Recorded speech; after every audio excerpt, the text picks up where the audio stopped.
안녕하세요. 김어준입니다. 천홍욱 관세청장이 취임 다음 날 서울 모 식당에서 최순실을 만나 열심히 하라는 말에 최선을 다하겠다 답했다는 보도가 어제 있었습니다. 이에 관세청은 최 청장이 취임 이후 다양한 외부 인사를 만난 과정에서 최순실을 한 차례 만난 사실이 있지만 최선을 다해 직무를 수행해서 신뢰받는 관세청이 되겠다는 포부를 밝히는 그런 일반적인 언급이었지 충성 맹세는 사실이 아니라고 해명했습니다. 최 청장은 지난 2월 기재위 업무보고 때 최순실 관련 모든 의혹을 부인했었고 최근 한 언론과 인터뷰에서는 최순실과의 만남 자체를 처음에는 부인했었습니다. 물론 기억이 나지 않았을 수도 있습니다. 그런데 모든 해명을 굳이 곧대로 받아들이더라도 여전히 이해가지 않는 대목이 있습니다. 차관급인 관세청장이 국민에게 신뢰받는 관세청이 되기 위해 만나야 했던 외부 인사 중에 취임 바로 다음날 만난 민간인이 왜 하필 최순실인 거죠? 최순실 씨 본인 설명에 따르면 임대업자에 불과한 민간인을 관세청장이 왜 만나서 신뢰받는 관세청이 되겠다고 포부를 밝히는 겁니까? 웃기지 않습니까? 김어준의 실소였습니다.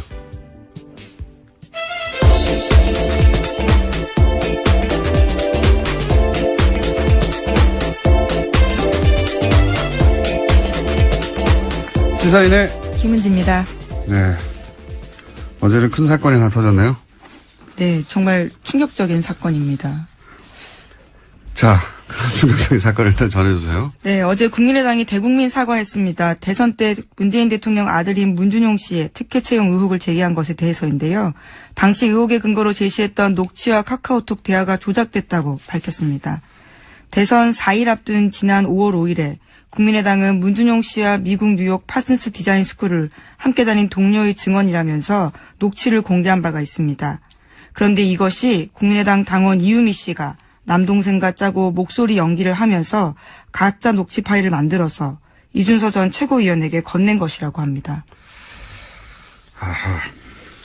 자, 그리고 나서 이제 이 사과를 하자마자 뉴스가 또 계속 쏟아졌어요. 그죠? 네, 어제 JTBC 단독 보도가 있었는데요. 이유미 씨는 지시로 한 일이라고 주장하고 있다고 합니다. 국민의당이 증거를 조작했다고 지목한 이유미 씨가 당원들에게 보낸 문자 메시지를 밝힌 건데요. 여기서 자신의 억울함을 주장하고 있습니다. 한 위원장의 지시에 따라서 허위 자료를 만든 일이고 검찰 조사 받게 됐다면서 당이 보호해주지 않는다라는 억울함을 주장하고 있다고 합니다. 그리고 나서 바로 체포가 됐죠, 또. 긴급 체포가. 네, 어제 저녁 9시쯤 이유미 씨가 긴급 체포됐습니다.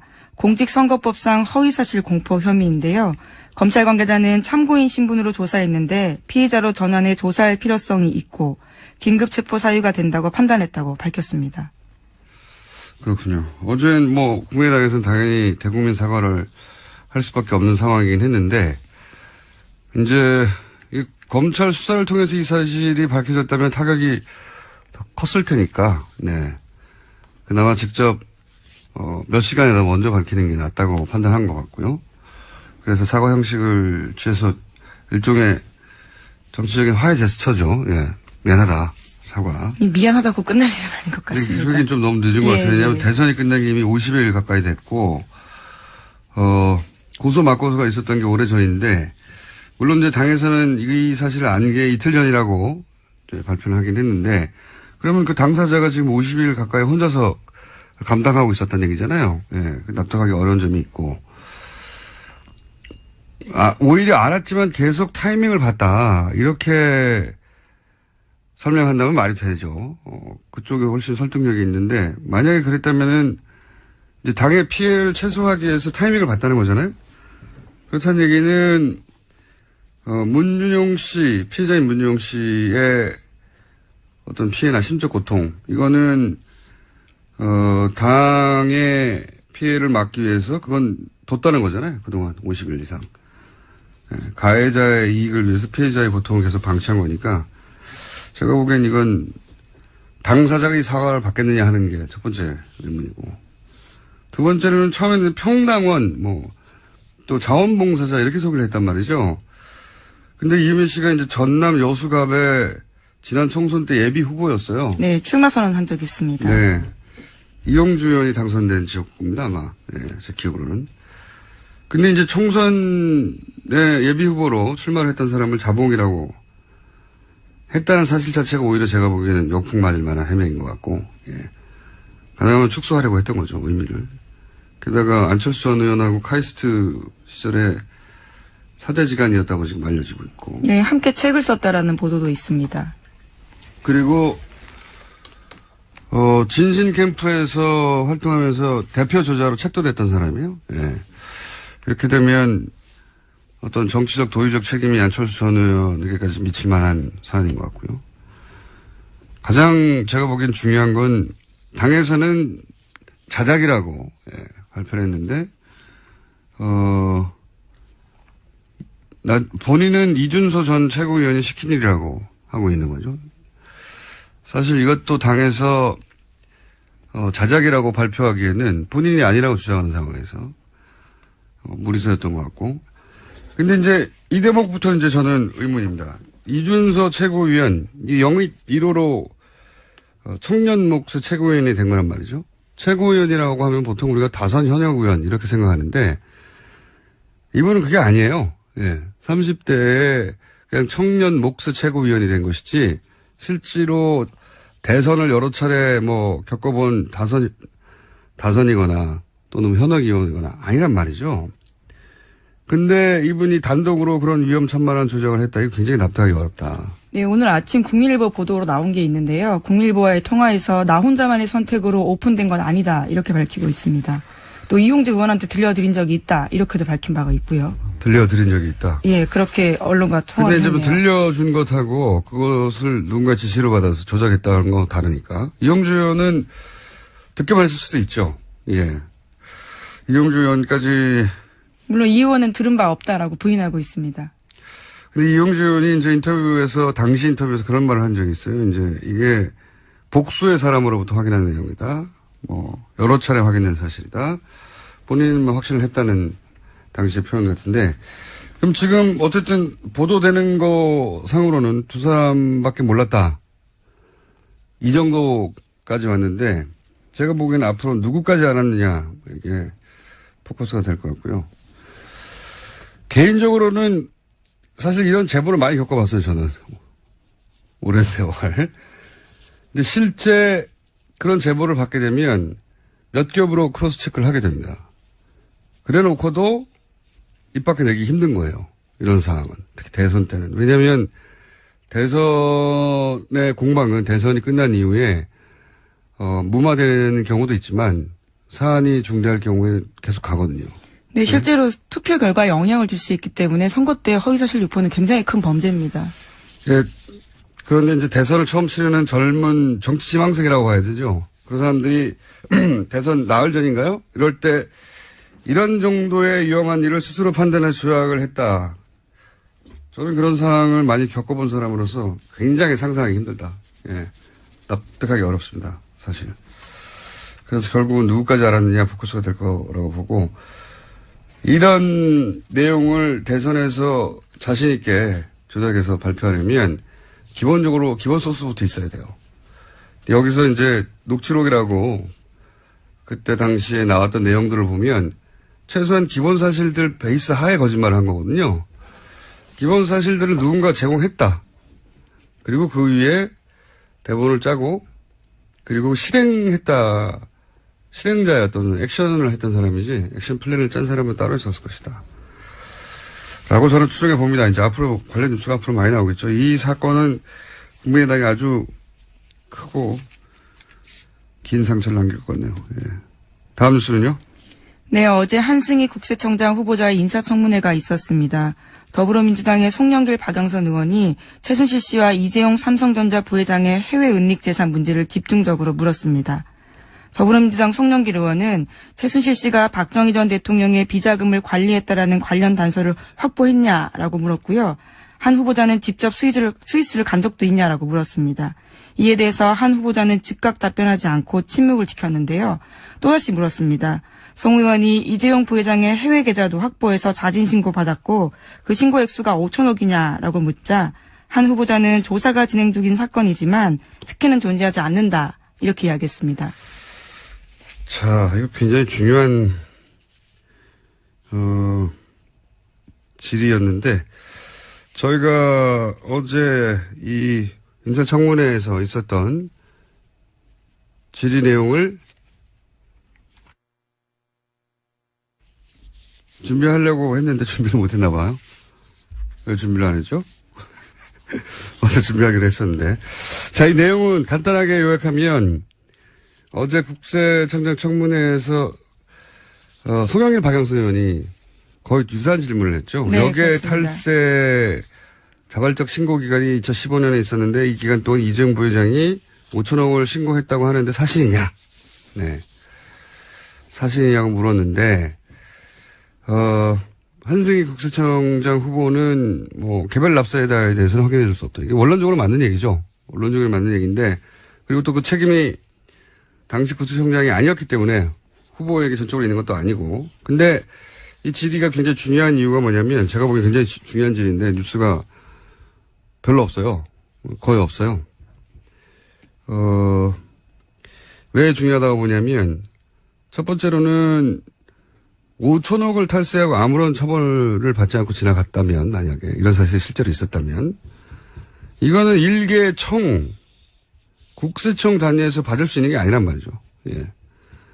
이거는 거꾸로 말하면 5천억에 해당되는 삼성 비자금을 합법화하는 길을 국세청이 열어준 거란 말이죠. 네, 어제 박영선 의원이 그런 차원의 질문들을 했습니다. 정권 차원에서 딜이 있었던 거 아니냐라고 따져 물었습니다. 여기서 이제 딜이라고 하면 이게 혹시 정유라를 지원하고 그 대가로 받은 거래 중 일부가 아니냐 이런 의혹 제기거든요. 물론 그렇게 워딩은 나오진 않았어요. 근데 그 함의는 그렇다고 보여지는데 지금 그 후보에게 당사자가 아닌데도 불구하고 이런 질문을 한 이유는 뭐냐면 최순실 세무지사가 현재 진행 중이라고 하고 재벌들 탈세 집중 관리하겠다고 했는데 지난 정권에서 이 5천억 여객 탈세 신고권이 사실이냐. 사실이라면 이거 이제 앞으로 어떻게 할 거냐. 청장이 되면. 이런 질문이거든요. 당연한 질문이고 주목해야 되는 사안인데 크게 보도가 안 됐습니다. 5천억이 누구 애 이름이 아니잖아요. 5천만 원도 아니고. 5천만 원 탈세해보세요. 5천만 원만 탈세해도 감옥 갑니다. 5천만 원도 없습니다. 근데 5천억이 이게 사실이 확인이 돼야 되겠지만 어제 두 의원이 지금 질의를 했는데 5천억이 만약에 여객 탈세를 자진 신고했다는 이유만으로 그냥 넘어갔다면 큰일이죠.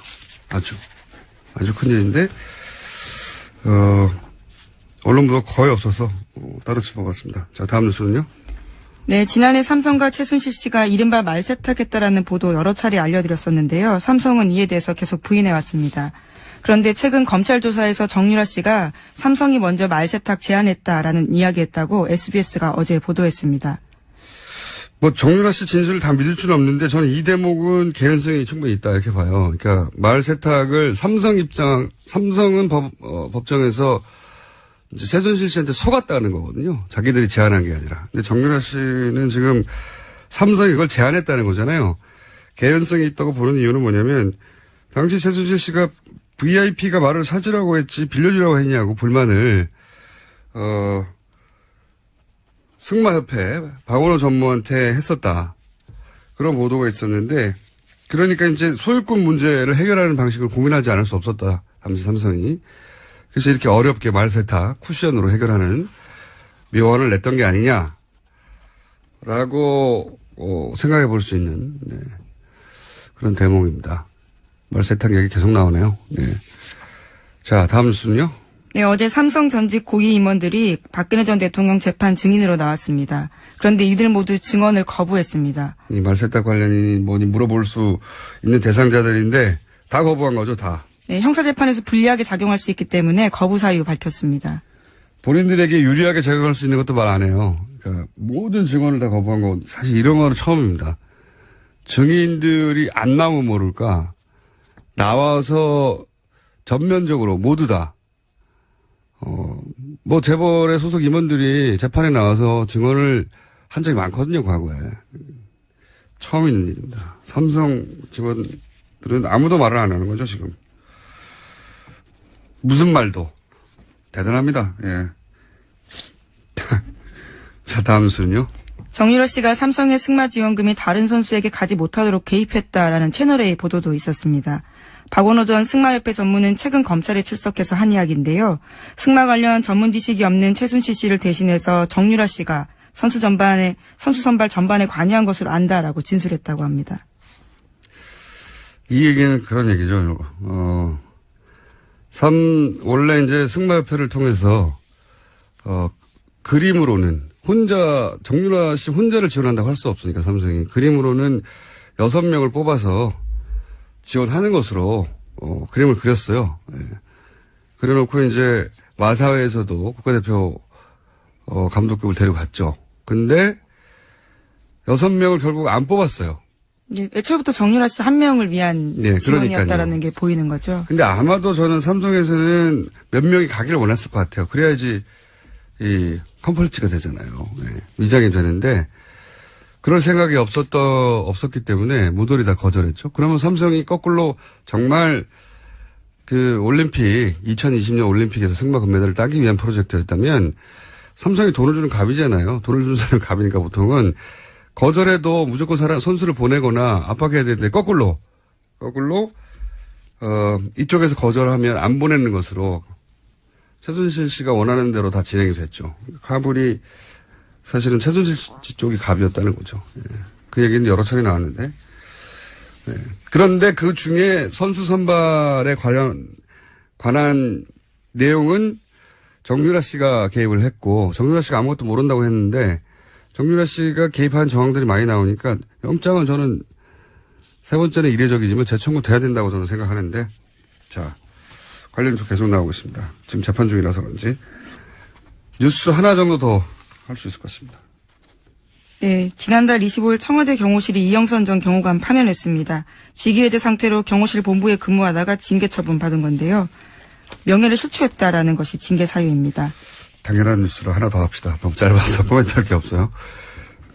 네, 그리고 미국 트럼프 행정부가 빅터차 CSIS 한국 석자 겸 조지타운드 교수를 차기 주한 미국 대사에 내정했다고 알려졌습니다. 또 나왔네요. CSIS. 제가 지난주 내내 외교안보 분야의 탑 싱크탱크인데 여기 부서장 이 확연한 친일본적인 인사고 친일본적인 발언도 많이 해왔고 그리고 이제 이 CSIS의 일본 재단 사학화 재단의 자금도 많이 들어갔고 지원도 그래서 친일본적인 성향을 띈다. 거기에 소속되어 있는 한국계죠. 예. 이분은 나름 유명한 분입니다. 네오콘으로. 네, 부시 행정부에서도 일을 했었습니다. 네, 대북 관경책으로 유명한 분이죠. 거의. 일본의 대북 정책과 거의 맥을 같이 하는 주장을 오랫동안 해왔던 분입니다. 네. 지금 우리 상황에서는 한국계이긴 하지만 전혀 반갑지 않은. 네. 오늘 여기까지 하겠습니다. 지금까지 시사인의 김은지였습니다. 감사합니다.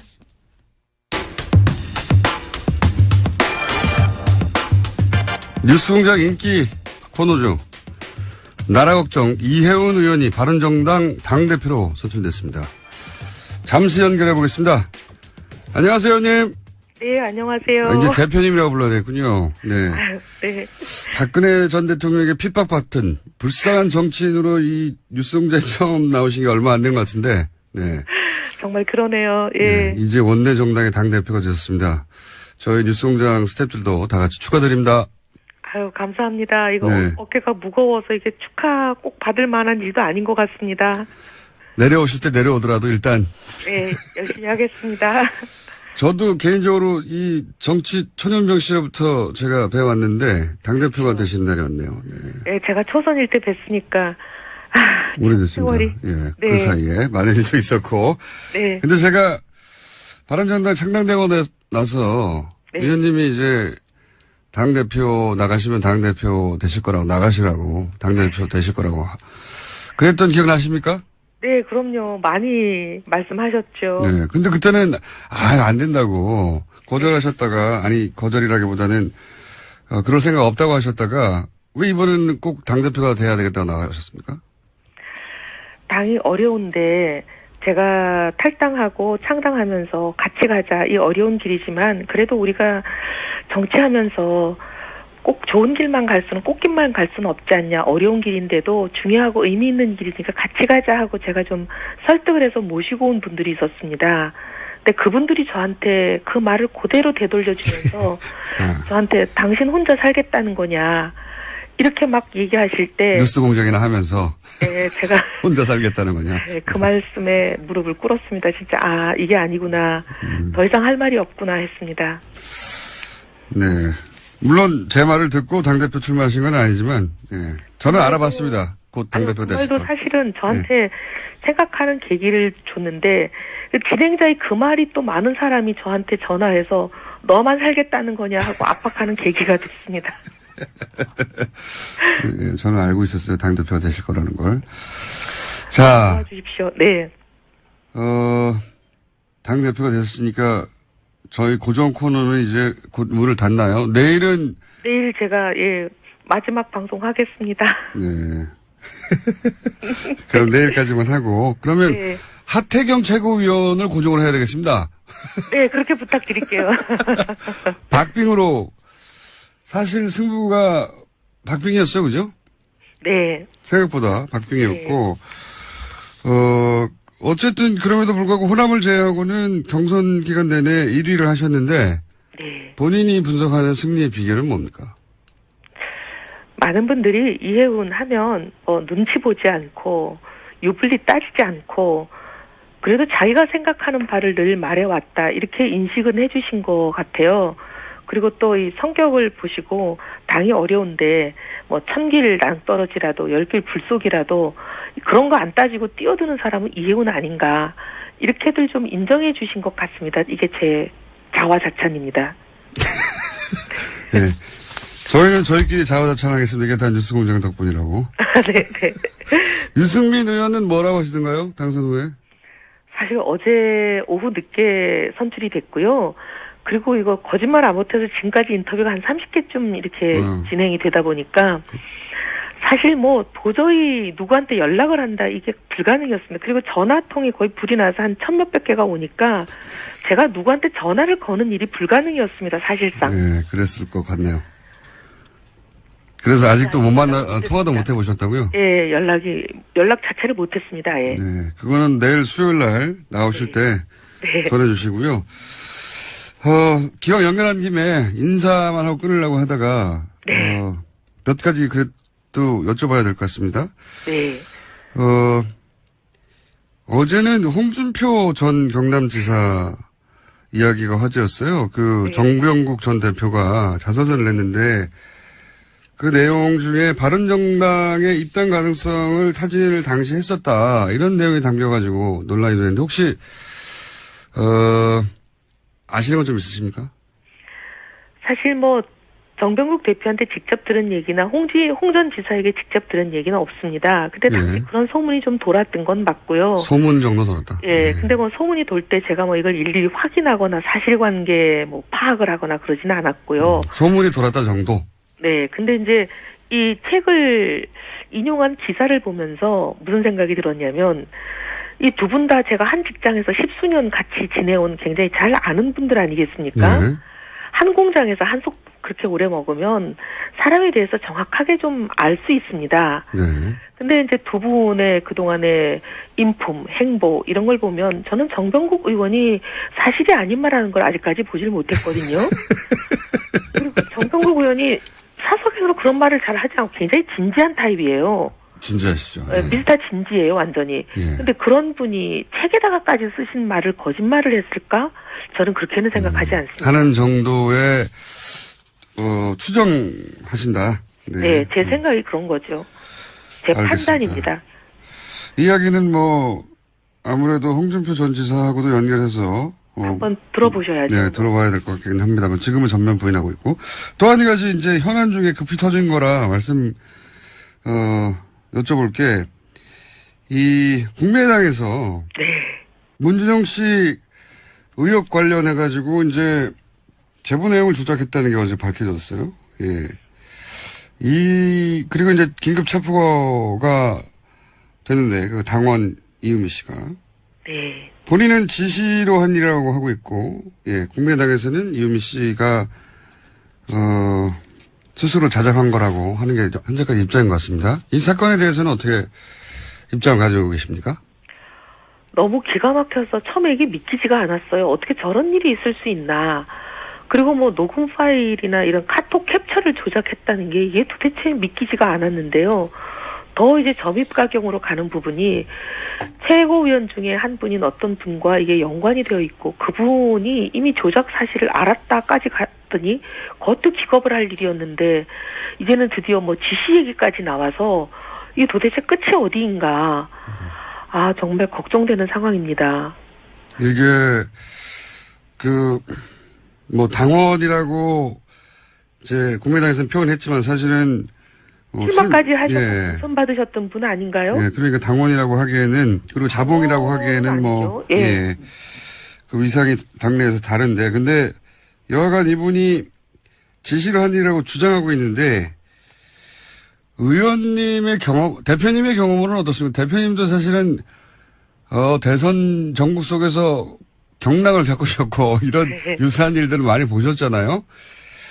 이게, 여기도 물론 추정밖에 할 수 없으시겠지만, 이게 본인이 혼자 할 일 수준에 이를까요? 예. 사실 대선 후보고, 그리고 당선 가능성이 거의 뭐 99%라고 되어 있는, 대선 후보의 가족과 관련된, 그러니까 어떻게 보면 대선 전국의 가장 결정적인 사안 아니었겠습니까? 예. 그런 사안을 조작을 할 정도면은 보통 강심장으로 이건 어렵습니다. 그렇습니다. 근데 뭔가 이런 엄청난 일을 미연 부담을 안고 할 때는 뭔가 약속이 있거나 대가가 있지 않고는 이런 일을 하기가 어렵지 않을까 그렇죠. 생각이 뒤를 들어요. 누가 봐준다고 약속해 줬거나. 네. 근데 사전에 그런 암묵적인 합의건 거래건 뭔가가 있지 않고 이분이 또 여성이더라고요. 예. 젊은 여성. 아들이 있다고는 하지만 어쨌든 이 젊은 여성이 그런 일을 통상적으로 하려면 혼자서 단독범으로 이렇게 하는 거는 제가 본 적은 없는 것 같습니다. 그러니까 더구나 대선 한복판에서 이런 일을 한다는 게 굉장히 어려운 일이. 예를 들면 그냥 가정주부로 집에서 이제 전업주부만 하셔가지고 정치권이 어떻게 돌아가는지를 전혀 모르는 분 같이 보이지가 않고 국회의원 출마하면서 공천도 받으셨던 분이잖아요. 그러니까 이게 정치권이 어떻게 돌아가는 건지 대선에서 이런 일이 얼마만큼 심각하고 엄청난 그 희생과 자기가 대가를 치를 수 있는 일인지 아마 상당히 인지가 되어 있지 않을까 그런 생각이 듭니다. 그 얘기는 여기까지 하고요. 예. 네. 대표님도 추정이시니까. 네. 자, 오늘은 그냥 인사만 드리려고 전화했습니다. 어차피 내일 나오실 거기 때문에 축하드리고요. 네. 한 가지만 마지막으로 여쭤볼게요. 앞으로 바른 정당은 자유한국당과 어떻게 차별합니까? 정체성하고 정치하는 방식 두 가지가 다 확연하게 차별화가 됩니다. 정체성은 너무 말이 길지만 어쨌든 안보라는 이름 하에 빨갱이 몰이하고 종북 딱지 붙이고 이런 일 우린 절대 안 하고요. 그다음에 시장경제라는 이름으로 재벌이나 힘 있는 사람들의 특권 반칙 횡포 이런 거 대변하고 비호하고 돌격대하는 이런 가짜 보수 저희는 절대 안 합니다. 그리고 정치하는 방식은 사사건건 발목 잡는 정치 안 하고요. 저희는 과감하게 협력할 거 하고 반대할 거는 저희가 먼저 대안을 제시하면서 딱 몇 개 최우선 순위로 탑 1, 2, 3 정도 정해서 결연히 막아야 될 우리 정체성에 안 맞는 것은 저희가 반대하겠습니다. 알겠습니다. 오늘 여기까지 듣고요. 내일 네. 스튜디오에서 뵙겠습니다. 감사합니다. 감사합니다. 지금까지 바른정당 이혜훈 신임 당대표였습니다.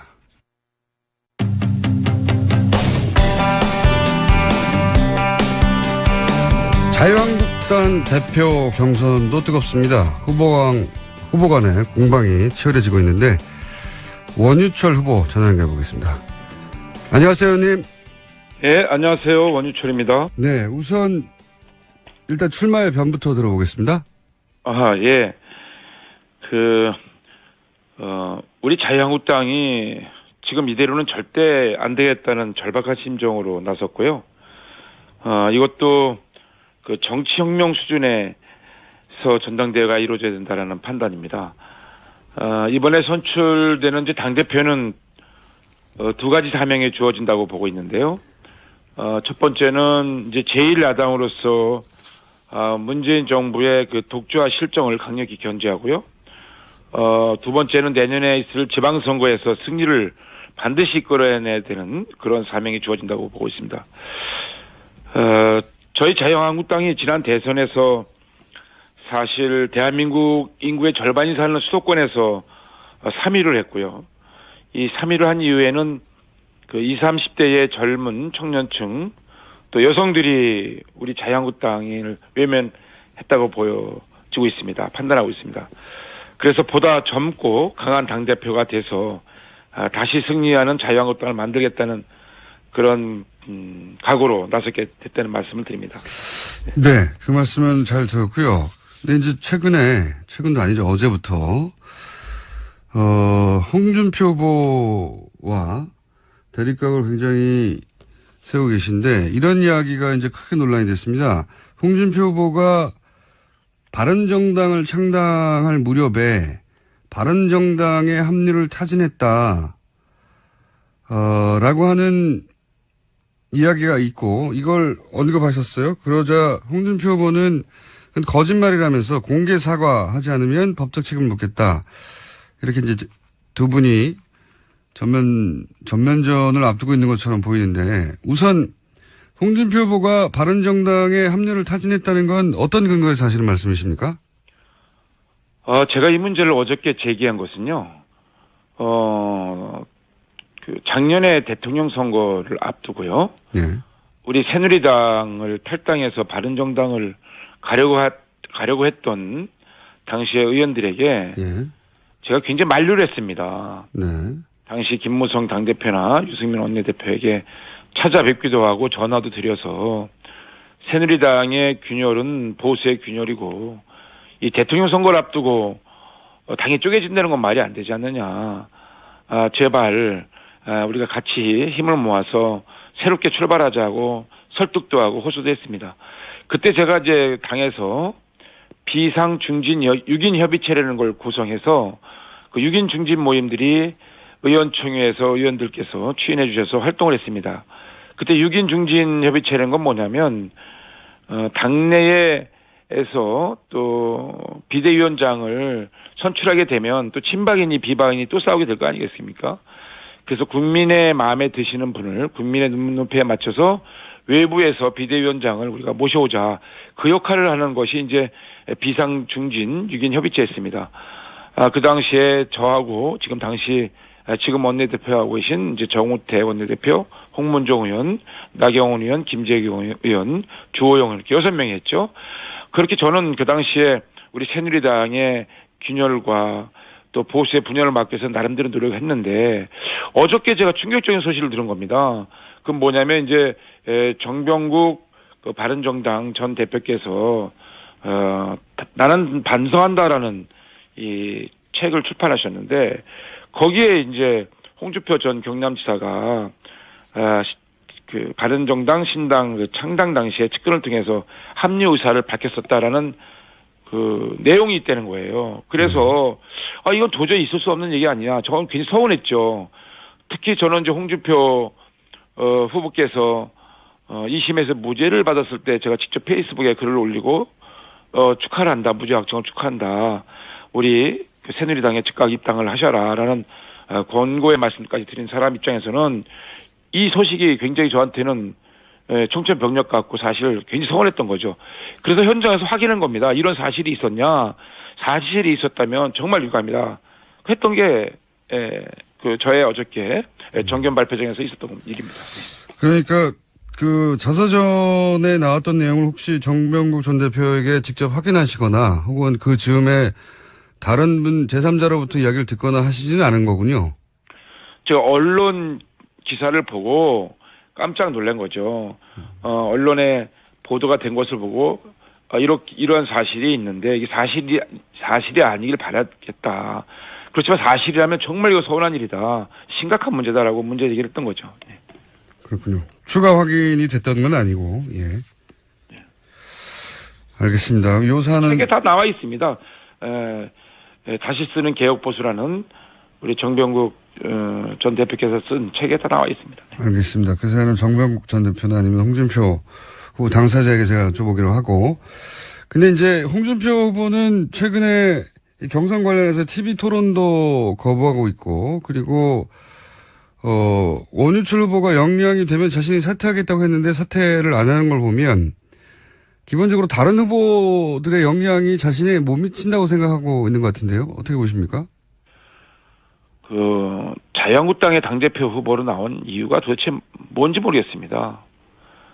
당대표로 나오셨으면, 당대표가 되었을 때 자유한국당을 어떻게 혁신시키고 어떠한 비전과 또 어떠한 그 청사진으로 당원과 국민들에게 새로운 희망을 줄 것인가를 당원과 국민들에게 알려야 되지 않겠습니까? 이 전당대회를 조용히 치르시자고 하는데요. 전당대회를 조용히 치를 바에는 하지 않는 게 좋죠. 전당대회를 왜 치릅니까? 아예 안 하는 게 낫죠. 전당대회라는 것은 이제 컨벤션 효과를 내야 되지 않겠습니까? 그리고 유권자인 우리 자유한국당의 당대표는 유권자가 국민과 당원입니다. 국민 여론조사 30%, 당원 70% 이렇게 합산해서 당대표를 선출하게 돼 있는데요. 유권자인 국민과 당원들에게 왜 당대표에 나왔는지, 당대표가 되면 무엇을 할 것인지를 TV 토론을 통해서 알려드리고 나서 심판을 받는 게 후보로서의 마땅한 기본적인 책무가 아니겠습니까? 그것을 외면한다는 것은 제가 볼 때는 홍준표 후보께서 지난 대선 동안 쌓은 대통령 후보로서 한 달 동안 많은 언론의 관심, 국민의 관심 속에서 선거를 치르지 않으셨습니까? 그런 그 인지도를 가지고 적당히 전당대회에 무임승차를 하시려는 것이 아닌가 이런 생각이 들었습니다. 그래서 이건 공정치 못하다. 기회는 균등해야지 결과에 대해서 우리가 모두 승복을 할 수 있는데 홍준표 후보께서 TV 토론을 회피하시고 외면하시는 거는 이건 당대표로서 자격이 문제가 있다. 만약에 계속 당대표 후보자로서 TV 토론을 거부하신다면 홍준표 후보가 사퇴하든지 내가 사퇴하든지 아주 사생의 결단을 내겠다라고 제 강력히 TV 토론을 응하시도록 촉구했죠. 그래서 응하시겠다고 하셨어요. 제가 알기로는 응하실 거라고 보고 있고요. 지금 국민들과 당원들께서 지금 자유한국당의 당대표로 후보로 나온 우리 3명들에게 TV 토론을 보시고 어떤 후보가 무슨 생각을 갖고 나오신지 판단하시고 결정하셔야 되지 않겠습니까? 만약에 홍준표 후보가 끝까지 TV 토론을 안 하시면은 어떻게 합니까? 저는 홍준표 후보께서 당을 살린다고 당대표에 나오셨기 때문에 당연히 TV 토론에 나오셔서 어떻게 당을 살릴 것인지 말씀을 하셔야 된다고 보고 있습니다. 만약에 이것을 거부한다면 당대표에서 자격이 없는 거죠. 예. 자격이 없다고 주장을 할 수 있지만 그렇다고 후보를 강제로 사퇴시킬 수 있는 규정은 없지 않습니까? 이건 이제 국민과 당원들께서 판단하실 문제라고 생각합니다. 네. 홍준표 후보가 당대표가 되면 안 되는 이유가 있나요? 지금 대선에서 2위를 한 후보이기도 하고 지명도 면에서는 어쨌든 다른 후보들보다 앞서는 건 사실이거든요. 홍준표 후보가 당대표가 되면 안 된다. 어떤 이유가 있습니까? 홍준표 후보라고 당대표가 되지 말라는 법은 없죠. 홍준표 후보께서 지난 대통령 선거 때 얻으신 득표가 이제 24%입니다. 분투하셔서 24% 얻었지만, 대한민국 인구의 절반이 사는 수도권에서는, 문재인 안철수 후보에 의해서 3등을 하셨고요. 그리고, 역대 가장 큰 표차로 우리 제1야당의, 집권당의 후보로 당시에, 사실은 2위로 되셨죠. 저는 이것은 홍준표 후보의 나름 성과이자 한계라고 생각합니다. 24%의 한계를 이제 극복하는 일이 저희 자유한국당에 주어진 일이고요. 이 원유철 후보가 이 남은 이 76%의 새로운 가능성을 그 자유한국당에 가져오려고 나섰습니다. 예. 홍준표 후보가 당대표가 되지 말란 법은 없긴 하지만 온유철 의원님이 더 나은 이유가 있어서 나오신 거 아니겠습니까? 더 지금 네. 본인만의 경쟁력은 그럼 어디에 있나요? 네. 홍준표 후보께서 지난 대선 때 얻으신 그 표를 분석해 보면요. 이 20대, 30대, 40대 젊은 층이 완전히 외면을 했고요. 여성들이 등을 돌렸습니다. 그렇기 때문에 특히 수도권에서는 일자리와 교육 때문에 이 젊은 층, 청년층, 여성들이 많이 살고 계신데요. 이분들이 등을 돌렸기 때문에 20대에서 30대까지는 10% 내외의 득표를 하시지 않았습니까? 그래서 이 젊은 층들의 마음을 다시 잡고 여성들의 마음을 잡기 위해서 보다 젊은 당대표가 되는 것이 그분들에게 한 발 더 다가서는 길이다. 저는 50대의 젊은 당대표가 돼서 우리 젊은 층과 여성들에게 그분들이 원하는 정책이 뭔지 또 그분들이 원하는 우리 자유한국당의 새로운 모습이 뭔지 잘 살펴서 그분들에게 새로운 희망을 만들어 드릴 자신이 있습니다. 그렇게 하고 있고요. 그런 차원에서 제가 벌써 이 생활정치혁명 법안이라고 지금 릴레이 법안을 내고 있는데 먼저 1호 법안 낸 것이 이제 할마할바법이라는 법안을 냈습니다. 손자 손녀를 돌보는 할아버지와 할머니들에게 가족 양육 수당을 지급하는 내용의 법안인데요. 이거는 이제 젊은 층들의 그 양육 부담을 줄여드리고 노인층의 빈곤 문제를 동시에 해결해서요. 행복한 가정 공동체를 만들어 가겠다. 요즘에 자기 이제 친할머니 할아버지한테 손자들이 그 돌봄을 당하는 것이 젊은 부부 입장에서는 마음도 편하고 또 경제적인 혜택도 돌아가기 때문에 건강한 공동체가 가족 공동체가 되지 않겠습니까?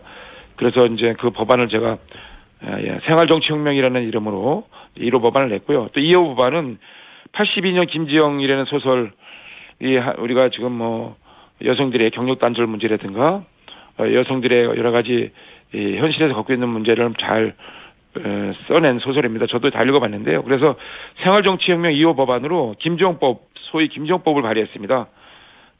할마할바법에 이어서요. 그래서 근로소득으로 살아가고 있는 그 젊은 세대 부부들에게요. 그 아이 돌봄 비용에 대해서 소득공제 혜택을 부활시켜주는 법안입니다. 이렇게 이제 저는 젊은 층과 여성들에게 좀 더 진정성을 가지고 그분들이 원하는 정말 생활정치혁명을 자유한국당이 이뤄내서 잃어버린 지지를 좀 회복하고 또 우리 자유한국당이 국민과 함께 호흡하는 정당으로 만들고 싶다는 포부를 가지고 이번에 당대표에 나섰기 때문에 이런 부분에 있어서 제가 다른 후보들도 다 훌륭하시지만 제가 더 경쟁력이 있다라고 감히 말씀드립니다. 알겠습니다. 지난번 저희가 이제 신상진 후보 연결했을 때도 드렸던 질문인데 이제 자유한국당이 문재인 정부 출범 이후에 박수를 쳐준 기억이 없어서 드린 질문입니다. 문재인 정부가 아주 잘못하고 있다는 자유한국당 주장은 잘 알겠습니다. 근데 혹시 이 정부에서 자유한국당이 잘못한 것은 없습니까?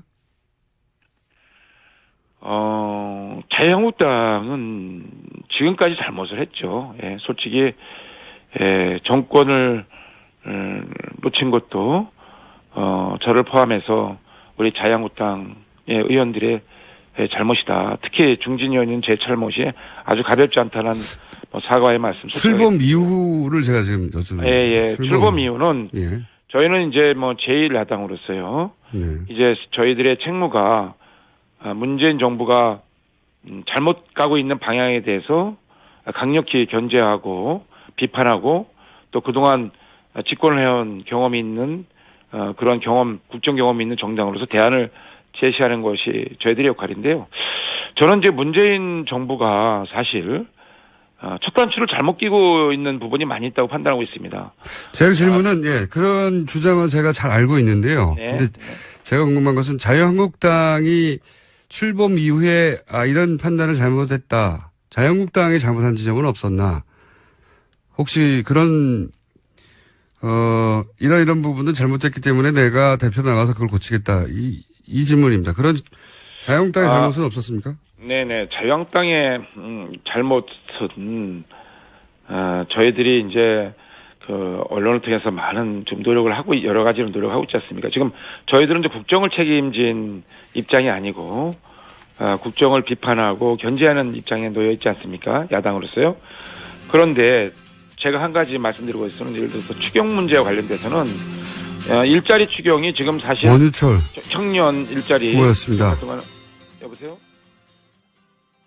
집중 관리하겠다고 했는데 지난 정권에서 이 5천억 여객 탈세 신고권이 사실이냐? 사실이라면 이거 이제 앞으로 어떻게 할 거냐? 청장이 되면 이런 질문이거든요. 당연한 질문이고 주목해야 되는 사안인데 크게 보도가 안 됐습니다. 5천억이 누구 애 이름이 아니잖아요. 5천만 원도 아니고 5천만 원 탈세해 보세요. 5천만 원만 탈세해도 감옥 갑니다. 5천만 원도 없습니다. 근데 5천억이 이게 사실이 확인이 돼야 되겠지만 어제 두 의원이 지금 질의를 했는데 5천억이 만약에 여객 탈세를 자진 신고했다는 이유만으로 그냥 넘어갔다면 큰일이죠. 아주 큰일인데 언론 보도 거의 없어서 따로 짚어봤습니다. 자, 다음 뉴스는요. 네, 지난해 삼성과 최순실 씨가 이른바 말세탁했다라는 보도 여러 차례 알려드렸었는데요. 삼성은 이에 대해서 계속 부인해왔습니다. 그런데 최근 검찰 조사에서 정유라 씨가 삼성이 먼저 말세탁 제안했다라는 이야기했다고 SBS가 어제 보도했습니다. 정유라 씨 진술을 다 믿을 수는 없는데 저는 이 대목은 개연성이 충분히 있다 이렇게 봐요. 그러니까 말 세탁을 삼성은 법정에서 이제 최순실 씨한테 속았다는 거거든요. 자기들이 제안한 게 아니라. 근데 정유라 씨는 지금 삼성이 이걸 제안했다는 거잖아요. 개연성이 있다고 보는 이유는 뭐냐면 당시 최순실 씨가 VIP가 말을 사주라고 했지 빌려주라고 했냐고 불만을 승마협회 박원호 전무한테 했었다. 그런 보도가 있었는데 그러니까 이제 소유권 문제를 해결하는 방식을 고민하지 않을 수 없었다. 당시 삼성이. 그래서 이렇게 어렵게 말세탁 쿠션으로 해결하는 묘안을 냈던 게 아니냐라고 생각해 볼 수 있는 그런 대목입니다. 말세탁 얘기 계속 나오네요. 네. 자, 다음 뉴스는요. 네, 어제 삼성 전직 고위 임원들이 박근혜 전 대통령 재판 증인으로 나왔습니다. 그런데 이들 모두 증언을 거부했습니다. 이 말세탁 관련이 뭐니 물어볼 수 있는 대상자들인데 다 거부한 거죠, 다. 네, 형사재판에서 불리하게 작용할 수 있기 때문에 거부 사유 밝혔습니다.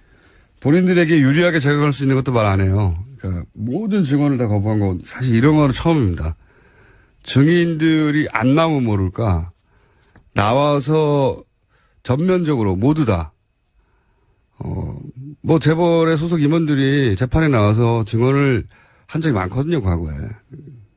처음 있는 일입니다. 삼성 직원들은 아무도 말을 안 하는 거죠, 지금. 무슨 말도. 대단합니다, 예.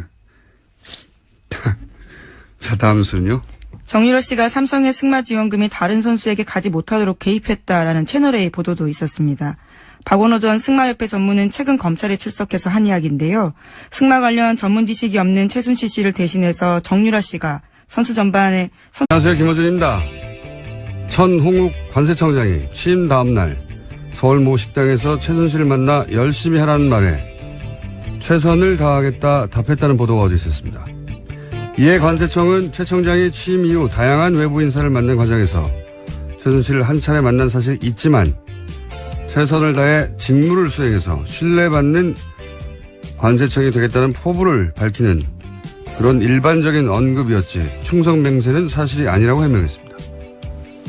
최 청장은 지난 2월 기재위 업무보고 때 최순실 관련 모든 의혹을 부인했었고 최근 한 언론과 인터뷰에서는 최순실과의 만남 자체를 처음에는 부인했었습니다. 물론 기억이 나지 않았을 수도 있습니다. 그런데 모든 해명을 굳이 곧대로 받아들이더라도 여전히 이해가지 않는 대목이 있습니다. 차관급인 관세청장이 국민에게 신뢰받는 관세청이 되기 위해 만나야 했던 외부 인사 중에 취임 바로 다음날 만난 민간인이 왜 하필 최순실인 거죠? 최순실 씨 본인 설명에 따르면 임대업자에 불과한 민간인을 관세청장이 왜 만나서 신뢰받는 관세청이 되겠다고 포부를 밝히는 겁니까? 웃기지 않습니까? 김어준의 실소였습니다.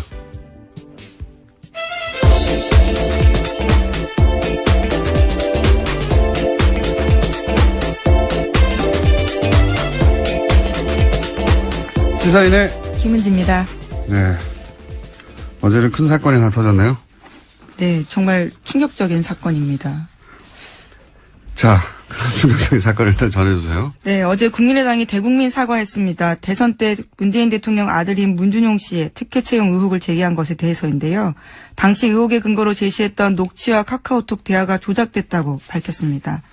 대선 4일 앞둔 지난 5월 5일에 국민의당은 문준용 씨와 미국 뉴욕 파슨스 디자인 스쿨을 함께 다닌 동료의 증언이라면서 녹취를 공개한 바가 있습니다.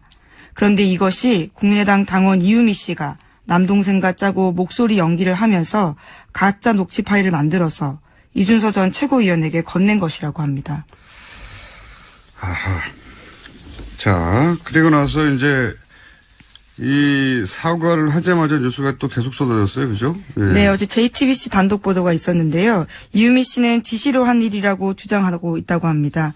국민의당이 증거를 조작했다고 지목한 이유미 씨가 당원들에게 보낸 문자 메시지를 밝힌 건데요. 여기서 자신의 억울함을 주장하고 있습니다. 한 위원장의 지시에 따라서 허위 자료를 만든 일이고 검찰 조사 받게 됐다면서 당이 보호해주지 않는다라는 억울함을 주장하고 있다고 합니다. 그리고 나서 바로 첩부가 됐죠. 또 긴급참 본인이 아니라고 주장하는 상황에서 무리수였던 것 같고. 근데 이제 이 대목부터 이제 저는 의문입니다. 이준서 최고위원 이 영입 1호로 청년 몫의 최고위원이 된 거란 말이죠. 최고위원이라고 하면 보통 우리가 다선 현역 의원 이렇게 생각하는데 이분은 그게 아니에요. 예. 30대에 그냥 청년 몫의 최고위원이 된 것이지 실제로 대선을 여러 차례 겪어본 다선이거나 또는 현역 의원이거나 아니란 말이죠. 근데 이분이 단독으로 그런 위험천만한 조작을 했다. 이거 굉장히 납득하기 어렵다. 네, 오늘 아침 국민일보 보도로 나온 게 있는데요. 국민일보와의 통화에서 나 혼자만의 선택으로 오픈된 건 아니다. 이렇게 밝히고 있습니다.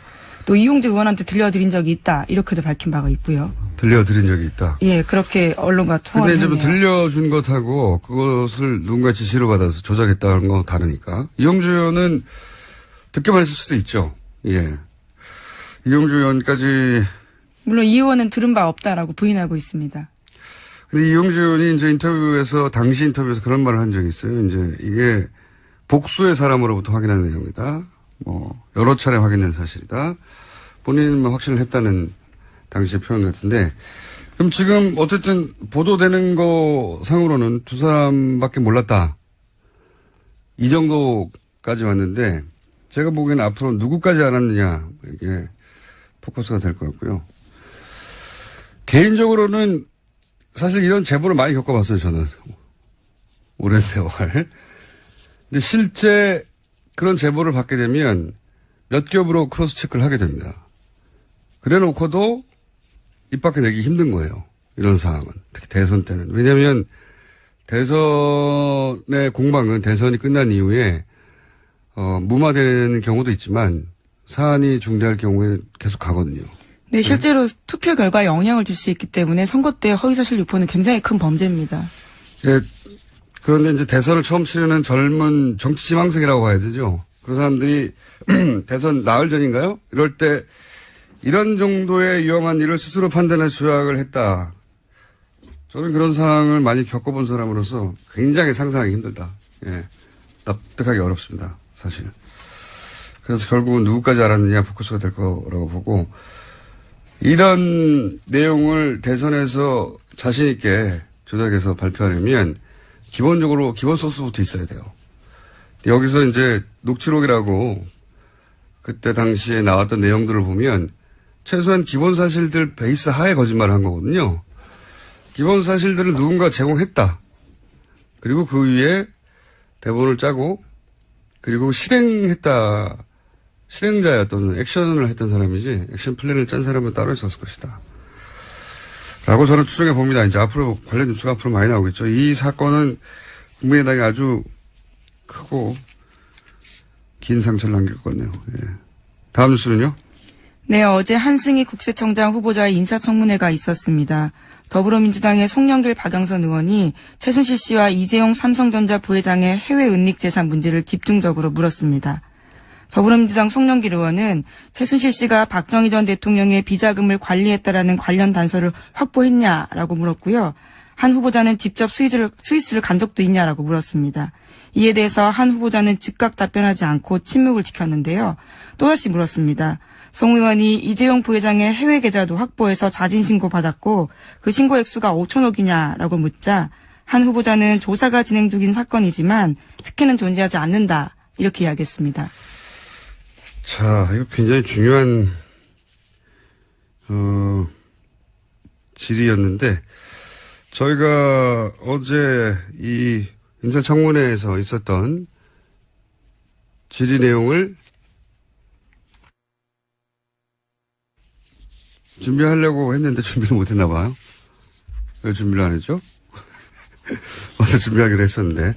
자, 이 내용은 간단하게 요약하면 어제 국세청장 청문회에서 송영길 박영선 의원이 거의 유사한 질문을 했죠. 네, 여기에 그렇습니다. 탈세 자발적 신고 기간이 2015년에 있었는데 이 기간 동안 이재용 부회장이 5천억을 신고했다고 하는데 사실이냐? 네. 사실이냐고 물었는데 한승희 국세청장 후보는 뭐 개별 납세에다에 대해서는 확인해 줄 수 없다. 이게 원론적으로 맞는 얘기죠. 원론적으로 맞는 얘기인데 그리고 또 그 책임이 당시 국세청장이 아니었기 때문에 후보에게 전적으로 있는 것도 아니고. 근데 이 질의가 굉장히 중요한 이유가 뭐냐면 제가 보기엔 굉장히 중요한 질의인데 뉴스가 별로 없어요. 거의 없어요. 왜 중요하다고 보냐면 첫 번째로는 5천억을 탈세하고 아무런 처벌을 받지 않고 지나갔다면 만약에 이런 사실이 실제로 있었다면 이거는 일개 청 국세청 단위에서 받을 수 있는 게 아니란 말이죠. 예. 이거는 거꾸로 말하면 5천억에 해당되는 삼성 비자금을 합법화하는 길을 국세청이 열어준 거란 말이죠.